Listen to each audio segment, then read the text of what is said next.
ओए विधवा, चल पैसे निकाल। जी दीदी, देती हूँ अभी। मैं जान सकता हूँ किस बात के पैसे मांग रही हैं आप? ये जो विधवा है ना, इसने रोड के बीच में ठेला लगा रखा है, इस चीज के पैसे मांग रही हूँ इससे मैं। अच्छा, तो मतलब ये रोड जो है आपके बाप की है, तभी तो पैसे मांग रही शायद आप, है ना? अबे ओ, हद में बात कर, समझा ना? कौन है तू और इस तरीके से बात क्यों कर रहा है मुझसे? तू जानता भी है कि मैं कौन हूँ? मैडम मैं कोई भी हूँ, इस बात से क्या फर्क पड़ता है? वैसे ये पीछे ही मेरी सब्जी की दुकान है, यहाँ कभी कभी जूस पीने आ जाता हूँ। बहुत मानता हूँ इन भाभी जी को, बहुत अच्छे नेचर की हैं। अबे ओ, कौन है तू जो इतना बीच में बोल रहा है? मेरी बात ना कान खोल के सुन ले। MCD ऑफिस से आई हूँ मैं, और इस औरत को पैसे तो देने पड़ेंगे। मतलब धमकी दे रही हैं आप मुझे? भाभी जी एक बात बताइए, ये आप हर महीने MCD की पर्ची कटवाती है ना? हाँ भैया, हम तो हर महीने ही कटवा देते हैं पर्ची। तो फिर इन जैसे को पैसे देने की क्या जरूरत है? ये लोग डराएंगे और आप डरेंगी, कोई जरूरत नहीं डरने की। अबे ओ, तू लोग कुछ ज्यादा मत बोल, समझा ना? सब्जी का ठेला लगाता है ना, चुपचाप से अपना जाके काम कर, वरना तेरा ठेला फिकवा दूंगी मैं यहाँ से। अरे सनी भैया छोड़िए ना, क्यों इनसे बहस कर रहे हैं? और मैडम जी आप इनकी बातों में मत आइए, मैं आपको पैसे देती हूँ। हाँ ये लीजिए। Very good. और हाँ, तुझे ना बात बता दूं एक, ऐसे ऐसे लोगों को अपनी दुकान पर मत बिठाया कर, वरना ये जो तेरा काम चल रहा है ना, ये भी चलना बंद हो जाएगा। हाँ हाँ चली जा, मेरी दुकान पे आएगी ना तो बताऊंगा तुमको कि क्या होता है क्या नहीं होता है। आप डरती क्यों ऐसे लोगों से? अरे भैया सरकारी अफसर नहीं, कहाँ मतलब बनता है बहस करने का? फालतू में हमारा ठेला वाला फेंक फाक देंगे, क्या करेंगे हम? कहाँ जाएंगे हम? छोड़िए भैया, जाने दीजिए। कोई नहीं, इसको तो मैं सबक सिखाऊंगा। आप जूस लगा दो मेरा फटाफट। जी सर, बुलाया आपने मुझे? हाँ बुलाया। आजकल तुम्हारी बहुत शिकायत आ रही हैं। सुना है कि तुम रेहड़ी पटरी वालों को परेशान कर रही हो, उनसे पैसे हट रही हो। चल क्या रहा है ये सब? सर ऐसा कुछ भी नहीं है, मैंने किसी से कोई पैसे नहीं लिए। ये किसी ने आपको झूठ बोला है सर मेरे खिलाफ। आप मुझे जानते हैं अच्छे से सर कि मैं कितनी ईमानदारी से काम करती हूँ अपना। सर ये जो कोई भी है ना, ये चाहता है कि आप मुझे नौकरी से निकाल दें, बस इसीलिए आपको ये सब बोल रहा है। देखो मिस सनी, मैं तुम्हें बहुत अच्छे से जानता हूँ कि तुम कैसी हो और क्या कर सकती हो। जब से तुम्हारा प्रमोशन हुआ है ना, तुम इन गरीब लोगों को इंसान नहीं समझती हो। अरे कीड़ा मकोड़ा समझती हो इनको। वो लोग कितना ही कमाते हैं दिन का, 150 रुपए बड़ी मुश्किल से बचा पाते हैं, वो भी तुम मांग लेती हो उनसे। देखिए सर, आपको जरूर कोई गलतफहमी हुई है। मैं बहुत एजुकेटेड लड़की हूँ, अपना काम ईमानदारी से करती हूँ। आपसे झूठ बोल रहा है कोई सर। यही तो मैं तुमसे कहना चाहता हूँ कि सरकारी नौकरी है तुम्हारी और अच्छी खासी सैलरी मिलती है तुम्हें सरकार से, उसके बावजूद भी क्यों करती हो तुम ये सब? गरीब लोगों का खून चूसती हो, शर्म नहीं आती तुम्हें? आप उसको मेरे सामने बुलाइए, मैं खुद बात करूंगी उससे। ठीक है, तुम्हें समझ नहीं आ रहा ना? मैं बताता हूँ कि कौन मुझसे क्या कह रहा है। अंदर आना जरा।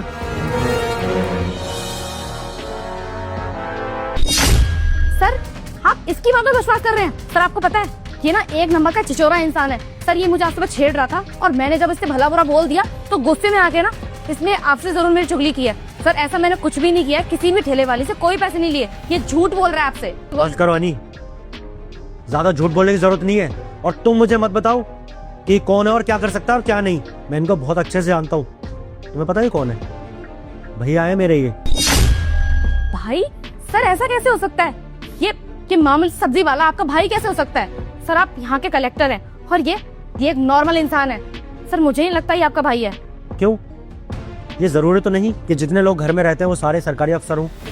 अगर मैं सरकारी अफसर हूँ तो जरूरी तो नहीं है ना कि मेरा भाई भी सरकारी अफसर होगा।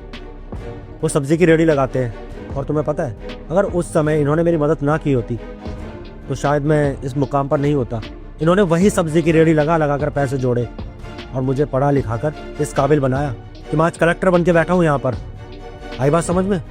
और तुम्हें पता है मैं बहुत गरीब फैमिली से हूँ। मैं मानता हूँ कि मेरे सगे भैया नहीं है, पर इन्होंने वो सब कुछ किया है मेरे लिए जो एक सगा भाई भाई के लिए करता है। मैंने इनको अपनी दिल की सारी बात बताई कि भैया मैं पढ़ना चाहता हूँ, कलेक्टर बनना चाहता हूँ, लेकिन मेरे जो घर के हालात हैं वो बिल्कुल भी अच्छे नहीं है।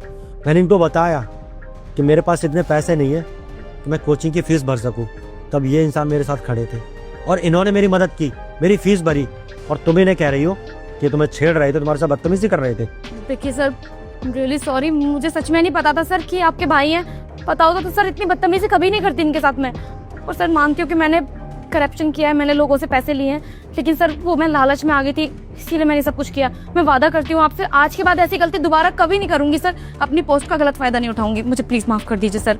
नहीं भाई, इसको माफ करने की कोई जरूरत नहीं है। इससे लोग हमारे सिस्टम के लिए दीमक है, दीमक, समझा ना? अगर तूने आज इसको माफ कर दिया ना तो उसके जैसे 4 लोग और उठेंगे जो बाहर करप्शन करेंगे, लोगों से पैसे मांगेंगे, गरीबों का हक मारेंगे। क्या गलती है उस औरत की बेचारी की? पति है नहीं उसका, 2 साल की बेटी है उसकी, जूस की रेडी लगा के अपना घर चलाती है। दिन का कितना कमा लेती होगी?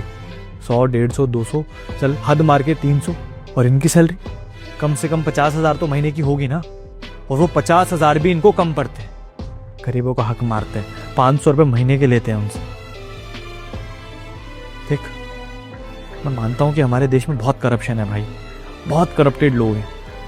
हम सारा करप्शन तो नहीं ख़त्म कर सकते, लेकिन एक शुरुआत तो कर सकते हैं ना। जो ओहदा हमारे पास है, जो कुर्सी हमारे पास है, अगर हम उससे काफ़ी चीज़ें ठीक कर सकते हैं तो क्यों नहीं करते हम लोग ठीक?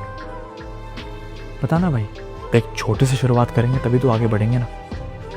अगर आज तूने इसको नौकरी से निकाल दिया ना, तो जो लोग करप्शन कर रहे हैं ना, वो करप्शन करने से डरेंगे, और जो करने वाले होंगे वो भी सोचेंगे। ऐसे लोग एग्जाम्पल सेट करेंगे, देखना देश में। बाकी भाई देख, कुर्सी तेरी, इस कुर्सी का तुझे गलत फ़ायदा उठाना है या सही, ये तेरे ऊपर है। अगर तुझे लगता है कि मेरी बात ठीक है तो उसे नौकरी से निकलवा दे, नहीं तो तेरा ये बड़ा भाई सब्जी लगाता है। मैं तो अपना काम करूँगा और ऐसे करप्ट लोगों से दबता रहूँगा। तेरी मर्जी है भाई। नहीं सर प्लीज़ मुझे माफ़ कर दीजिए, मुझसे गलती हो गई। मैं आज के बाद ऐसा कभी कुछ नहीं करूँगी सर। मुझे नौकरी से मत निकालिए सर। मैंने बहुत मेहनत की है इस पोस्ट के लिए और बड़ी मुश्किल से नौकरी मिली है सर।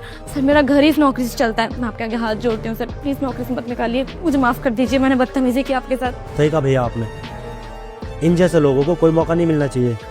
अगर इन जैसे लोगों को माफ़ कर दिया ये लोग कभी सुधरेंगे नहीं। ये लोग गरीब को ना हमेशा गरीब ही समझते हैं, अपनी पैरों की जूती समझते हैं। अगर सरकार ने लोगों को पोस्ट दी है, इस काबिल बनाया है, तो लोगों को जनता की सेवा करनी चाहिए। और गरीब लोग पागल नहीं है मिस हनी चौहान। अब इस पोस्ट पे आपका ये आखिरी दिन होगा। इस सरकारी नौकरी से आपको मैं निकलवाऊंगा। तो आपने खड़ी क्या है, जाइए और निकलिए यहाँ से। सर प्लीज़ मेरी कंप्लेन मत कीजिए सर, मैं रिक्वेस्ट कर रही हूँ आपको। देखो, मुझे तुम्हारी कोई बात नहीं सुननी है और निकलो यहाँ से। आज ये हेड ऑफिस में तुम्हारी कंप्लेंट डालूंगा और देखूंगा कि तुम इस नौकरी पे और कितने दिन रहती हो। Please sir. कहा ना, आउट।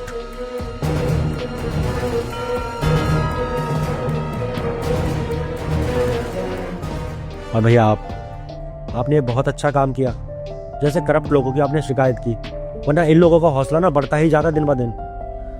तो आप बैठिए, आपके लिए कुछ चाय कॉफी मंगाओ भैया। आज दूसरी बार प्राउड फील हो रहा है तुझ पर मुझे। पहली बार तब हुआ था जब तू इस कुर्सी पर बैठा था, और दूसरी बार जब तू इस कुर्सी का सही इस्तेमाल कर रहा है। आज लग रहा है मुझे मेरी मेहनत का पैसा सही जगह इस्तेमाल हुआ है। Proud of you. Thank you so much भैया, ये सब आपकी वजह से हुआ है। अगर आपने मेरी काबिलियत को ना समझा होता तो शायद मैं इस मुकाम पर कभी नहीं पहुंचता। नहीं भाई, सिर्फ मेरे अकेले की मेहनत नहीं है, तूने भी बहुत मेहनत की। और एक चीज़ जानकर अच्छा लगा कि उस मेहनत की कदर की है तूने बहुत ज़्यादा, सही इस्तेमाल कर रहा है हर चीज़ का। क्लैपिंग है तेरे लिए भाई। आप बैठे ना भैया। हाँ हाँ क्यों नहीं, मेरे भाई का ऑफिस है।